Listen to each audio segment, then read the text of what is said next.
nagsugod ta sa hilom nga higayon.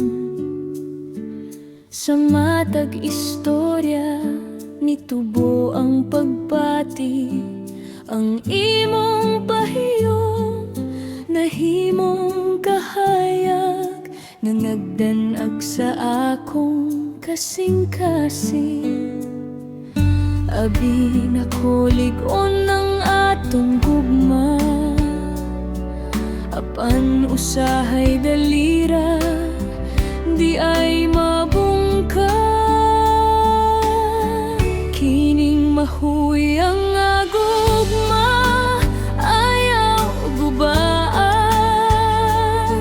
bisan gamayng sayop ayaw basag di nga mawala.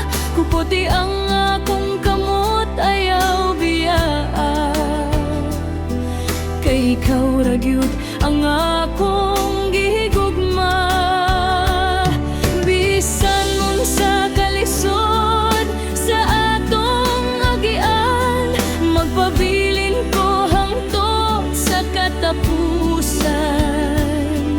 Kining mahuyang nga gugma akong bahandi. Matag kahilom adunay kahadlok, nga basin sa nato ang mobiya. Apan sa imong mata makita gihapon ang gugma nga wala pa mawagtang.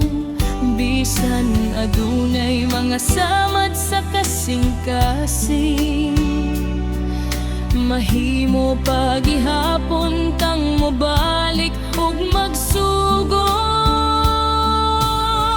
Kining mahuyang nga gugma ayaw gubaan, bisan gamayng sayop ayaw pasag di nga mawala. Kuputi ang akong kamot ayaw biyaan, kay ikaw ra gyud ang akong gihigugma.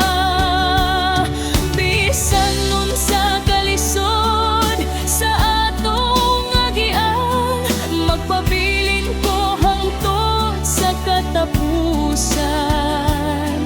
Kining mahuyang nga gugma akong bahandi. Kung mahugno man ang atong kalibutan, magkuyog gihapon ta sa matag kagabhiyon. Mas maayo pang masakitan uban ka, kaysa mabuhi nga wala ka sa akong kiliran. Kining mahuyang nga gugma akong depensahan, bisan pa og daghang pagsulay nga moabot. Kuputi ang akong kamot ug ayaw pagbiya, kay ikaw ang akong gugma hangtod sa hangtod. Kining mahuyang nga gugma dili gyud mamatay. Mahuyang man tan-awon apan kusgan sa sulod, kay ang tinuod nga gugma